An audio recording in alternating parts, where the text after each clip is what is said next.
Congress party आगामी 15 तारीख से पूरे बिहार में न्याय संवाद की श्रृंखला शुरू करनी जा रही है। और यह जो न्याय संवाद की श्रृंखला है, इसमें हमारा सबसे पहला विषय जो है वो शिक्षा का सवाल है।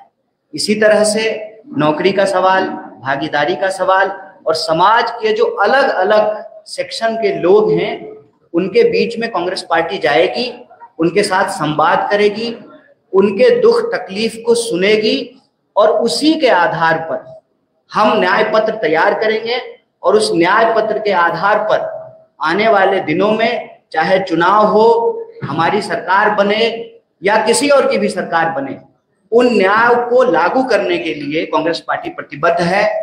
इसी सोच के साथ, इसी संकल्प के साथ आगामी 15 तारीख को नेता प्रतिपक्ष श्री राहुल गांधी जी बिहार आ रहे हैं। दरभंगा में वो छात्रों से संवाद करेंगे और जब वो दरभंगा में छात्रों से संवाद कर रहे होंगे, ठीक उसी वक्त बिहार के अलग अलग जगहों पर 60 से ज्यादा जगहों पर कांग्रेस पार्टी के देश स्तर के नेता बिहार आ रहे हैं, जिसमें हम विभिन्न हॉस्टलों में जाएंगे। SC ST हॉस्टल में जाएंगे, EBC हॉस्टल में जाएंगे, महिला छात्रावासों में जाएंगे, अल्पसंख्यक छात्रावास में जाएंगे। साथ ही साथ जहां पर हॉस्टल नहीं है वहां पर टाउन हॉल के अंदर विद्यार्थियों को इकट्ठा करके बिहार के अंदर जो शिक्षा की हालत है उस पर चर्चा करेंगे, संवाद करेंगे। और उसी कड़ी में यह प्रेस वार्ता की गई है और इस प्रेस वार्ता के माध्यम से 5 प्रमुख विषय को हमारे ये मौजूद साथियों ने उठाया है। पहला विषय ये है कि लगातार मांग के बाद जो मौजूदा NDA की सरकार है वह इस बात के लिए स्वीकार की कि आगामी समय में जाति जनगणना की जाएगी। सवाल यह है कि जाति जनगणना की मांग हम लोग क्यों कर रहे हैं? सामाजिक न्याय की धरती है बिहार। जाति जनगणना की मांग हम इसलिए कर रहे हैं कि कई दशकों तक सामाजिक न्याय की नीतियों को लागू करने के बावजूद, आरक्षण की नीति को लागू करने के बावजूद आज भी आंकड़े ये कहते हैं कि समाज के अंतिम पायदान का जो व्यक्ति है आज भी उसको न्याय नहीं प्राप्त हो रहा है, जिसके बारे में डिटेल से इन साथियों ने आपके बीच में अपनी बात रखी।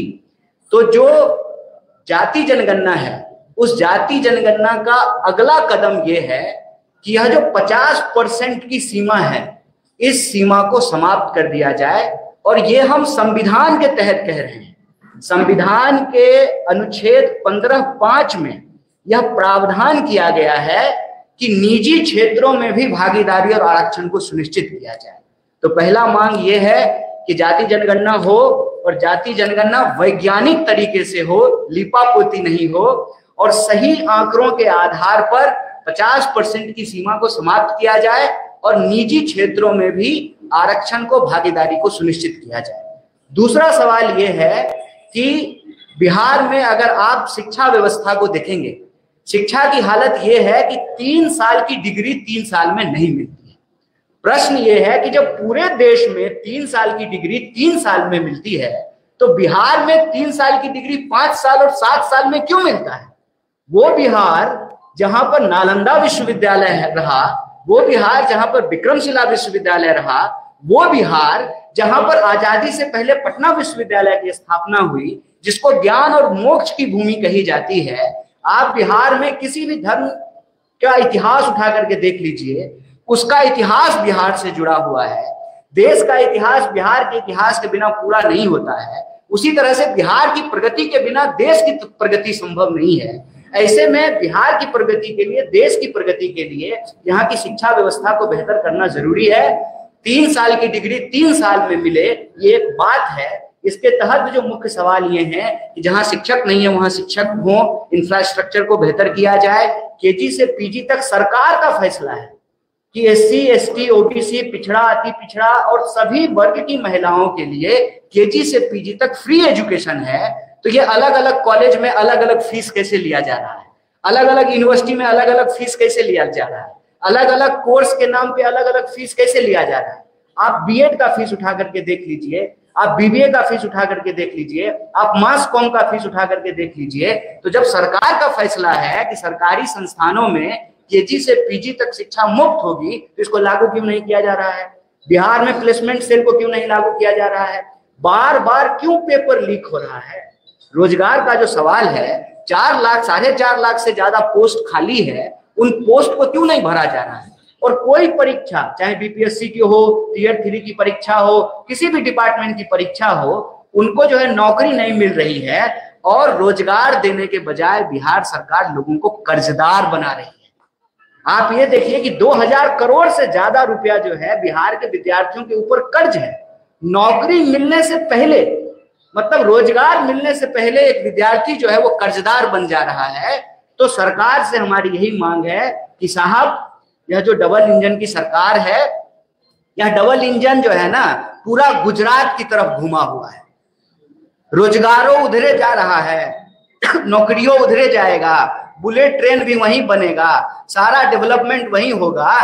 तो ये डबल इंजन जो है वो बिहार की तरफ क्यों नहीं घूम रहा है, जो रोजगार लेकर के आए। सरकार से यही मांग है कि लाठी नहीं नौकरी दो। और एक बहुत महत्वपूर्ण विषय जो यहाँ साथी ने उठाया कि SC ST सब प्लान का पैसा आप किसी दूसरे चीज पे कैसे खर्च कर सकते हैं? आप जब भी सरकार के किसी नुमाइंदे से पूछेंगे कि यह जो मौजूदा डबल इंजन की सरकार है इसने क्या किया है, तो मुंह छूटते ही सबसे पहले वो कहेंगे हमने पुल बनाया, हमने सड़कें बनाई है। आप पुल बनाए हैं, सड़कें बनाए हैं, हालांकि ये अलग बात है कि यहाँ पे जो है पुल चोरी भी हो जा रहा है। जहां नदी नहीं है वहां भी खेत में पुल बन जा रहा है। सवाल यह है कि आप SC ST सब प्लान का पैसा दूसरे मद में, दूसरे हेड में कैसे खर्च कर सकते हैं? ये सीधे तौर पर यह दलित विरोधी कार्रवाई है।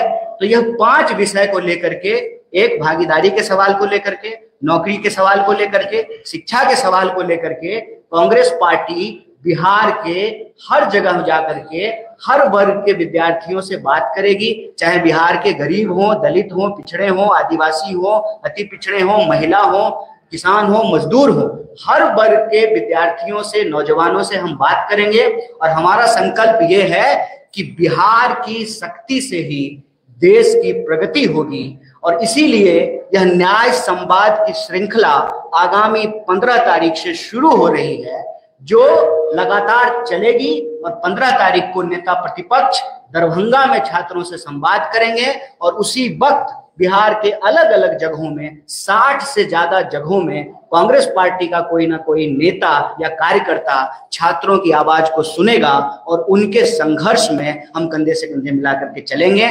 इसी महत्वपूर्ण सूचना के लिए यह महत्वपूर्ण प्रेस वार्ता बुलाई गई। आप तमाम मीडिया के साथी यहाँ उपस्थित हुए, इसके लिए हम पार्टी की तरफ से आपका बहुत बहुत धन्यवाद करते हैं। भारतीय राष्ट्रीय कांग्रेस यह उम्मीद करता है कि बिहार को बदलने की जो हमारी कोशिश है, इस कोशिश में मीडिया बंधु भी हमारा साथ देंगे। आपके अगर कुछ प्रश्न हैं इस विषय से जुड़े हुए तो आप पूछेंगे, हम यथासंभव उसका आंसर देने की कोशिश करेंगे। बहुत बहुत धन्यवाद।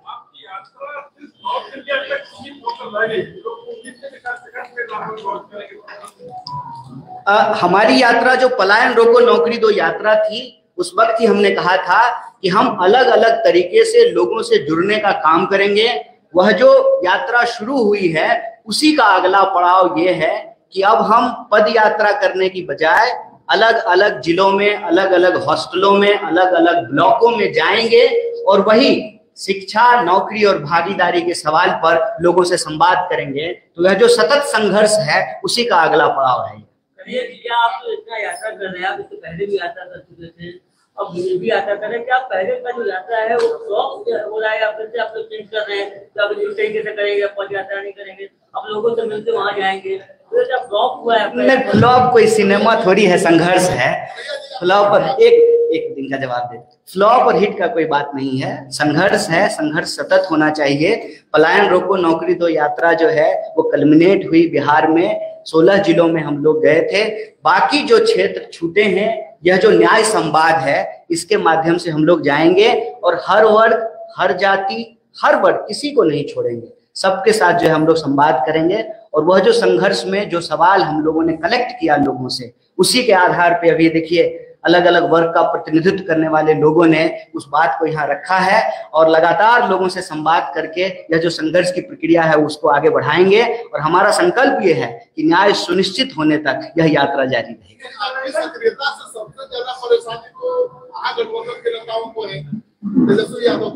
नहीं, किसी को कोई दिक्कत नहीं है, ये हम सबका सामूहिक प्रयास है।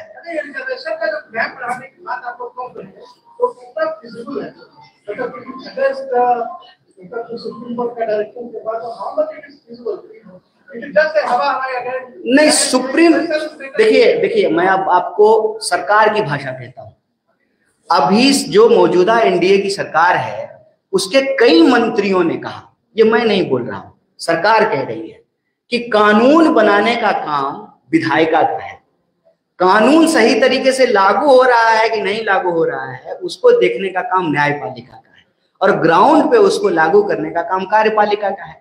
तो कानून अगर 50% की सीमा भी जो तय हुई है वह तो विधायिका से ही तय हुई। जब आंकड़े आ जाएंगे और आंकड़े यह बता रहे हैं कि जो भागीदारी का सवाल है वो भागीदारी आज भी समाज के अंतिम व्यक्ति तक नहीं पहुंचा है। मैं आपको एक सिंपल उदाहरण देता हूं कि जो नियम बनाए गए हैं हम उससे इतर कोई बात नहीं कर रहे हैं। संविधान संशोधन के तहत जब यूपीए की सरकार थी, आर्टिकल 15(5) में आप निकाल करके देख सकते हैं, मैं अभी ले आता संविधान तो यही खोल के दिखा देता कि 15(5) में यह साफ साफ लिखा हुआ है निजी क्षेत्रों में भी आरक्षण का प्रावधान किया गया है। तो जब संविधान कहता है तो अब न्यायपालिका उसको कैसे रोक सकती है? बिल्कुल बना सकती है और सरकार बनाएगी। सरकार जैसे जाति जनगणना करने के लिए तैयार हुई है वैसे ही सरकार को कानून भी बनाना पड़ेगा। ये बताइए, आप सभी वर्ग की बात कर रहे हैं, जनरल में भी बहुत सारे लोग जो है वो गरीब है ना, 10% आरक्षण उनके लिए भी है। हो जाएगा, आप एक बार डेटा तो आ जाए, डेटा आ जाएगा तो बिल्कुल जनसंख्या के अनुपात में जो है उनका भी प्रतिनिधित्व हो, उसमें कोई अंतर्विरोध थोड़ी है। देखिए, किसी के लिए न्याय मांगना किसी के लिए अन्याय नहीं है। समाज में अगर बराबरी होगी ना उसका लाभ जो है हर किसी को मिलेगा। समाज में अगर बराबरी होगी लिंग के आधार पर तो जो है उसमें हमारी माता जी को भी जो है न्याय मिलेगा और बाकी जो है लोगों को भी न्याय मिलेगा। एक के लिए न्याय दूसरे के लिए अन्याय नहीं है और हमारी कोशिश प्रतिनिधित्व और भागीदारी का है। हम एक समुदाय के लिए मांग रहे हैं तो दूसरे समुदाय का विरोध नहीं कर रहे। हम चाहते हैं कि वैज्ञानिक तरीके से डेटा आए और सबको जो है बराबर का प्रतिनिधित्व मिले।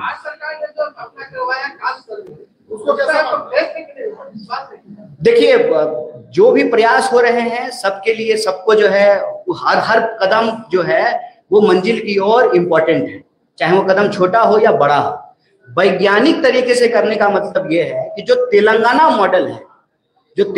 मॉडल है उसमें खास बात ये है कि उसका जब क्वेश्चनायर आप देखेंगे तो उसमें हर तरह का सवाल पूछा गया है कि आपके पास पक्का मकान है कि नहीं है, 2 व्हीलर है कि 4 व्हीलर है, टोटल आमदनी कितनी है।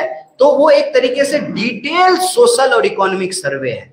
तभी पता चल पाएगा कि किस समाज के भीतर, कई बार क्या होता है ना कि एक परसेप्शन होता है कि ये समाज में जो है सब अच्छे ही लोग हैं, सब जो है अमीर लोग ही हैं, लेकिन गरीब और पिछड़ा जो है वहां भी हो सकता है। तो हम उसमें सिंपल एक बात कह रहे हैं कि वैज्ञानिक तरीके से, वस्तुनिष्ठ तरीके से, ऑब्जेक्टिव तरीके से उसका सर्वे हो ताकि कोई भी व्यक्ति जो है वो वंचित ना रह जाए। अच्छा, वो अभी बात का विषय है। और कोई प्रश्न नहीं है जी?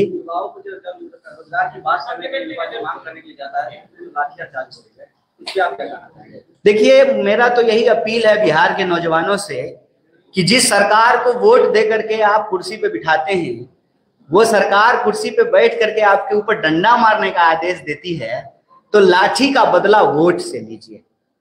लाठी का चोट जो आपके ऊपर लगा है उसका बदला आप वोट से लीजिए। इसीलिए यहाँ पे हमने स्पष्ट तरीके से, हमारे साथी ने कहा कि हम रोजगार मांग रहे हैं, हमको कर्जदार मत बनाइए, और हम आपसे नौकरी मांग रहे हैं तो आप हमको लाठी मत दीजिए, लाठी नहीं नौकरी।